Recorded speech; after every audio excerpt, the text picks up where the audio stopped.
49வது சென்னை புத்தக காட்சி தொடக்க விழா மற்றும் முத்தமிழறிஞர் கலைஞர் அவர்களின் பெயரிலான பொற்கிழி விருது வழங்கும் விழாவில் பங்கேற்று சிறப்பித்துக் கொண்டிருக்கக்கூடிய மாண்புமிகு அமைச்சர் பெருமக்கள் மா சுப்பிரமணியன் அவர்களே, அன்பில் முகேஷ் பொய்யாமொழி அவர்களே,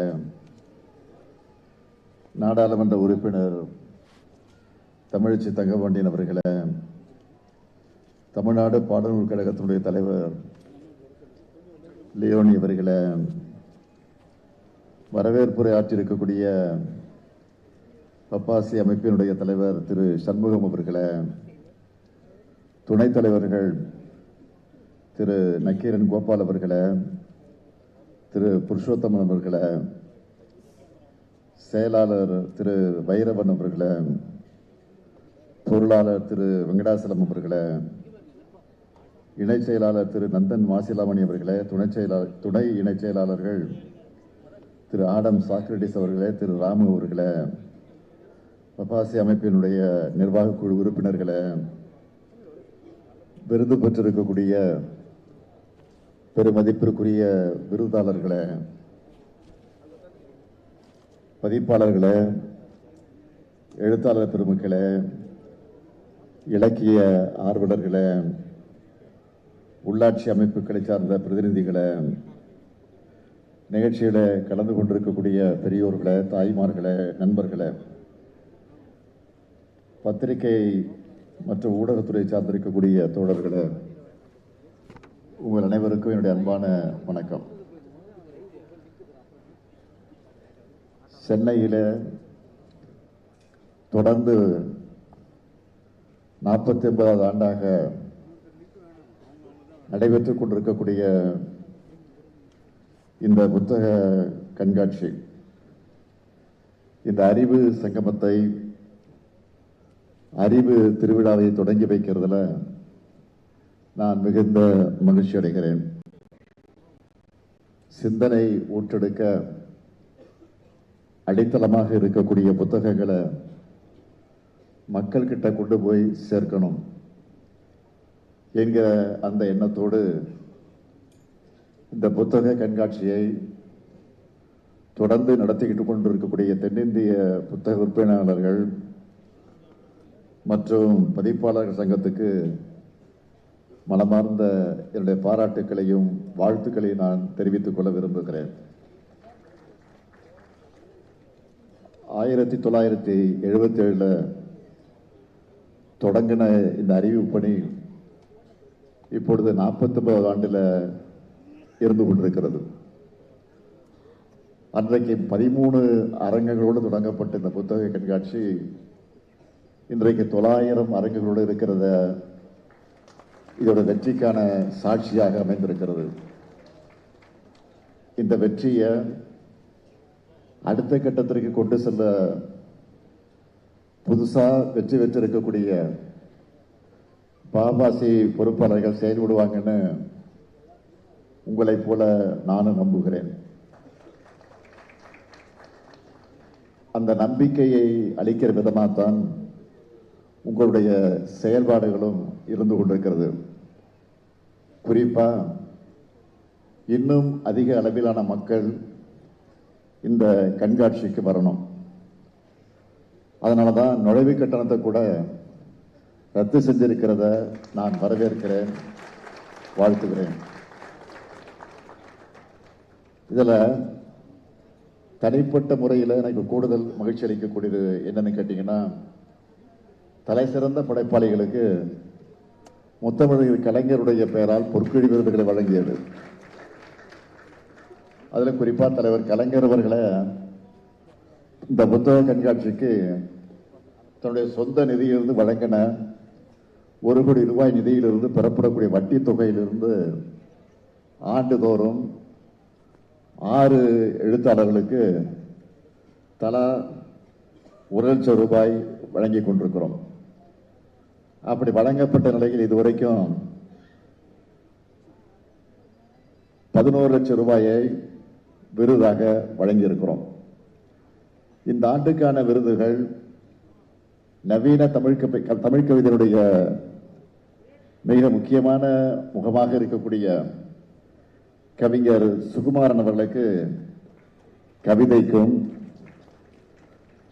ஒடுக்குமுறைகளுக்கு எதிராக விளங்கக்கூடிய படைப்புகளை படைக்கக்கூடிய ஆதவன் தீட்சணை அவர்களுக்கு சிறுகதைக்கும் பன்முக எழுத்துக்கு சொந்தக்காரராக இருக்கக்கூடிய இரா முருகன் அவர்களுக்கு நாவலுக்கும் ஓவியங்கள், சிற்பங்கள், கட்டடக்கலைகள் அது குறித்து ஆய்வை நெடுங்காலமாக செய்து கொண்டிருக்கக்கூடிய பேராசிரியர் பாரதி புத்திரன் அவர்களுக்கு உரை நடைக்கும் நவீன நாடக மேடைகளில் இயங்கி வரக்கூடிய முக்கியமான கலைஞராக இருக்கக்கூடிய கருணா பிரசாத் அவர்களுக்கு நாடகத்துக்கும் தமிழ்நாட்டின் மிக முக்கியமான அறிஞரும் எஸ்வி ராஜதுரை அவரோடு இணைந்து பெரியார் சுயமரியாதை சமதர்மம் என்ற முக்கியமான வரலாற்று ஆவணத்தை தந்துவிக்கக்கூடிய கீதா அவர்களுக்கு மொழிபெயர்ப்புக்கும் இன்னைக்கு வழங்கி இருக்கிறதுல நான் மகிழ்ச்சி அடைகிறேன், பெருமை அடைகிறேன். அதற்காக உங்கள் எல்லாருக்கும் என்னுடைய நெஞ்சம் நிறைந்த வாழ்த்துக்களை நான் தெரிவித்துக் கொள்கிறேன். நம்முடைய எண்ணம் எல்லாம் தமிழ் சமூகம் அறிவில் சிறந்த சமூகமாக உலகத்தால மதிக்கப்படணும். அதுக்கான அறிவு புரட்சியை ஏற்படுத்த நம்ம மணல் தோன்றினதுதான் திராவிட இயக்கம். இந்த அறிவு புரட்சிக்கு நாம் பயன்படுத்தி இருக்கக்கூடிய முக்கியமான கருவிதான் புத்தகங்கள். அதனால்தான் தந்தை பெரியார் அவர்கள் என்னுடைய வாரிசுகள் என்பது என்னுடைய புத்தகங்கள் தான் சொன்னார். பேரறிஞர் அண்ணா அவர்கள் வீட்டுக்கு அதே போல நம்முடைய தலைவர் கலைஞர் அவர்கள் புத்தகங்கள் மூலம் உலகை படியுங்கள் என்று கட்டளையிட்டார். அறிவுக்கான தீ பரவட்டும்னு அவங்க சொன்ன பாதையில தான் நம்ம திராவிட மாடல் அரசும் செயல்பட்டு கொண்டிருக்கிறது.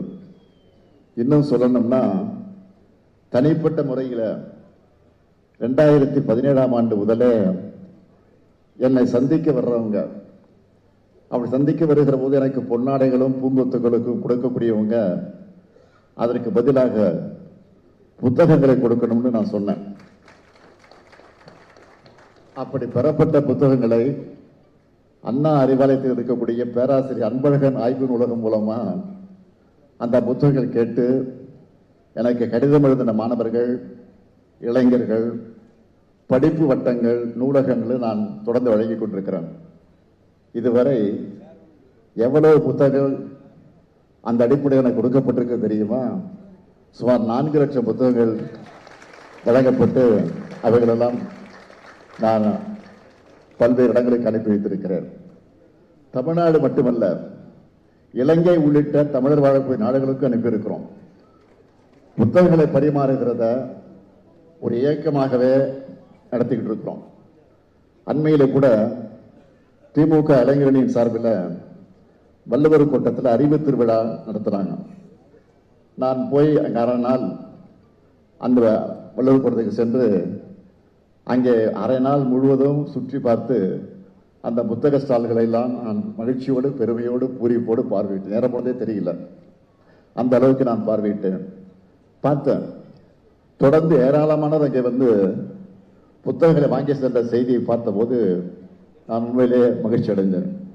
இப்படி நாம் வாங்குகிற ஒவ்வொரு புத்தகமும் தனிப்பட்ட முறையில் நமக்கும் நம்முடைய சமூகத்துக்கும் எதிர்காலத்துக்கு பயனளிக்கக்கூடிய விலை மதிக்க முடியாத சொத்தாக அமைகிறது.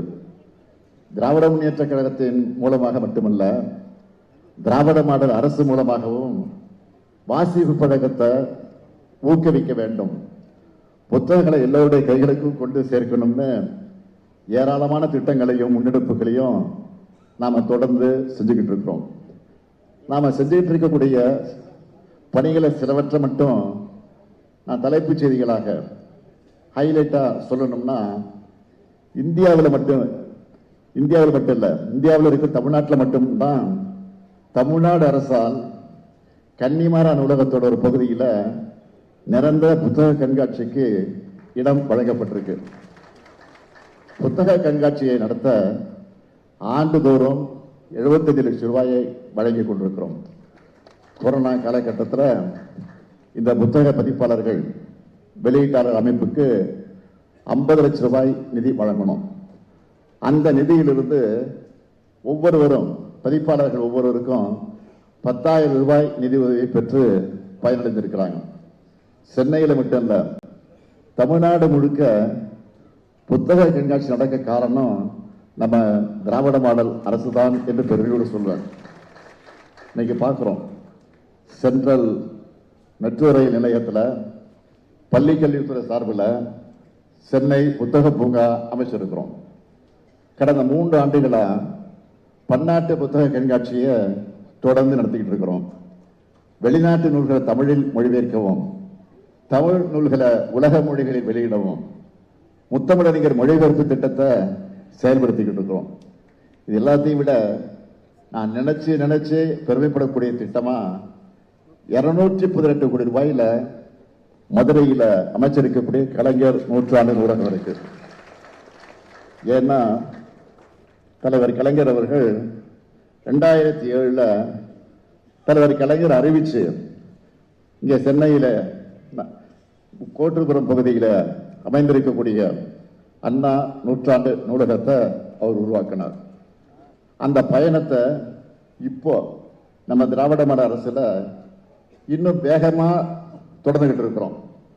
2023 திறக்கப்பட்ட இந்த கலைஞர் நூற்றாண்டு நூலகத்துக்கு இதுவரைக்கும் வந்த பார்வையாளரோட எண்ணிக்கை எவ்வளவு தெரியுமா? 24,72,988 பேர் வந்திருக்காங்க. இதுதான் தமிழர்கள் புத்தக மேல் கொண்டிருக்கக்கூடிய பற்றுக்கு சாட்சி. இந்த அறிவு தேடலையும் வாசிப்பு பழக்கத்தையும் அதிகரிக்கணும், பரவலாக்கணும் என்றுதான் திருச்சியில காமராஜர் அறிவுலகம், கோவையில பெரியார் அறிவுலகம், திருநெல்வேலியில காகித மில்லத் அறிவுலகம், சேலத்துல பாரதிதாசன் அறிவுலகம், கடலூர்ல அஞ்சலையம்மாள் அறிவுலகம்னு அமைப்பதற்கான பணிகளை நாம செஞ்சுக்கிட்டு இருக்கிறோம். இது மட்டுமில்லாமல் பழைய நூல்களை எல்லாம் புதுப்பிச்சுக்கிட்டு இருக்கிறோம். பழைய நூலகங்களையும் புதுப்பிச்சுக்கிட்டு இருக்கிறோம். உள்ளாட்சி அமைப்புகளின் வழியா 604 நூலக கட்டங்கள் கட்டி இருக்கிறோம். 1469 பொது நூலகங்களுக்கு வைஃபை வசதியும் ஏற்படுத்தி தந்திருக்கிறோம். அண்ணா நூற்றாண்டு நூலகத்தில் சென்னை இலக்கிய திருவிழா, நெல்லையில பொருணை, கோவையில சிறுவாணி, திருச்சியில காவேரி, மதுரையில வைகை அப்படின்ற நிலையில இலக்கிய திருவிழாக்கள் எல்லாம் தொடர்ந்து நடந்துகிட்டு இருக்கிறோம். அது மட்டுமா, தமிழ் நூல்கள் நாட்டுடைமை, எழுத்தாளர்கள் பிறந்த நாள்ல கூட்டங்கள், குறைந்த விலையில சங்க இலக்கிய நூல்கள் வெளியீடு, திராவிட களஞ்சிய உருவாக்கம், இதழியாளர்களுக்கு கலைஞர் எழுதுகோள் விருது, உலக பல்கலைக்கழகங்கள்ல செம்மொழி தமிழ் இருக்கைகள், நூலகங்களுக்கு சிற்றிதழ்கள், இலக்கிய மாமணி விருதுகள், உயரிய விருது பெற்ற எழுத்தாளர்களுக்கு கனவு இல்லம், திசைதோறும் திராவிடம்னு எழுத்தாளர்களுக்கு ஏராளமான திட்டங்கள் செயல்படுத்தப்பட்டு வருது. இப்படி என்னால இன்னும் நிறைய முன்னெடுப்புகளை சொல்ல முடியும். இதையெல்லாம் தமிழ்நாட்டு மக்கள், குறிப்பா இளைஞர்கள் பயன்படுத்திக் கொள்ள வேண்டும். 2 இளைஞர்கள் சந்திச்சுட்டா இப்ப நீங்க படிச்சுட்டு இருக்கிற புத்தகம் என்னன்னு புத்தகங்களை மையமா வச்சு பேசக்கூடிய அளவுக்கு இருக்கணும். புத்தகங்களை பற்றி விவாதிக்கிற அளவுக்கு வாசிப்பு பழக்கம் அதிகரிக்கணும், அறிவித்து பரவணும். இன்னைக்கு வளர்ந்திருக்கக்கூடிய தொழில்நுட்பம் புத்தகங்களை படிக்க நிறைய வாய்ப்புகளை உருவாக்கி இருக்கு. மின்னூல்கள், கிண்டில் கருவின்னு நிறைய ஆப்ஷன்ஸ் வந்துருச்சு. பல்வேறு இணைய நூலகங்கள் இருந்து நம்மால எளிதான புத்தகங்களை டவுன்லோட் பண்ணிக்க முடியும். இத்தனை வாய்ப்புகள் இருந்தாலும் ஒரு புத்தகத்தை கையில் ஏந்தி ஒவ்வொரு பக்கமா புரட்டி படிக்கிற அனுபவமே தனி சுகம்தான். புத்தகத்தோட ஒவ்வொரு பக்கத்தையும் புரட்டும் போதும் புது வெளிச்சம் நமக்கு கிடைக்கும். அந்த வெளிச்சத்துல அறியாமை எனும் இருள் விலகணும். இளைஞர்களுக்கு நான் சொல்றதெல்லாம் தமிழும் தமிழ்நாடும் செழிக்கணும்னா நீங்க வெற்றியாளர்களா உயரணும்னா புத்தகங்களின் அடிவாயுதங்களை இறுக பற்றிக் கொள்ளுங்கள். வெளிநாடுகளுக்கு போறப்போ அங்க பூங்காக்கள், பயணங்கள்னு பொது இடங்கள்ல நிறைய பேர் புத்தகங்களை படிச்சுக்கிட்டே போறதை நான் பார்ப்பது உண்டு. நீங்களும் பார்த்துருப்பீங்க. ஆனா இங்க அந்த நிலைமை இல்லை. இது மாறணும். உங்களோட சிந்தனைகள் வளர வளரத்தான் நம்ம தமிழினத்தோட வளர்ச்சி மேல் நோக்கி போகும். போராடி போராடி இந்த நிலைமைக்கு உயர்ந்து வந்திருக்கிறோம். இங்கிருந்து நாம முன்னாடி தான் போகணும். யாரும் நம்ம வீழ்த்த அனுமதிக்க கூடாது. அதனால தினமும் 1 மணி நேரமாவது படிக்கிற பழக்கத்தை வளர்த்துக் கொள்ளுங்கள். உங்க டைமை புக்ஸ்ல ஸ்பெண்ட் பண்ணுங்க. புதிய எழுத்தாளர்கள் உருவாகி வாங்க. எழுத்துக்களை படிக்க படிக்க எண்ணங்கள் வளரும். எண்ணங்களை எழுத்துக்களாக படைக்கும் பழக்கத்தை உண்டாக்கிக்க. அதுக்கு இது போன்ற புத்தக கண்காட்சிகள் நிச்சயம் கை கொடுக்கும். இந்த நிகழ்ச்சியை நேரலையிலும் செய்திகளையும் பரப்பக்கூடியவர்களை நான் கேட்டுக்கொள்ள விரும்புவது, சென்னையிலையும் சுற்றுப்புற மாவட்டங்களில் இருக்கிறவங்க இந்த புத்தக கண்காட்சிக்கு வாங்க. விடுமுறை நாட்கள்ல குழந்தைகளோடு வாங்க. குழந்தைகளுக்கு புத்தகங்களை அறிமுகப்படுத்துங்க. புத்தக கண்காட்சி என்பது எழுத்தாளருக்கு மட்டுமானதல்ல, அனைவருக்கும் சொந்தம். வாசிப்பு பழக்கம் வளரவும், சமூகத்தை முன்னோக்கி நகர்த்தவும், படைப்புகளை ஊக்குவிக்கவும் நம்முடைய திராவிட மாடல் அரசு இருக்கு என்ற நம்பிக்கையை உங்களுக்கு அளித்து விடைபெறுகிறேன். நன்றி, வணக்கம்.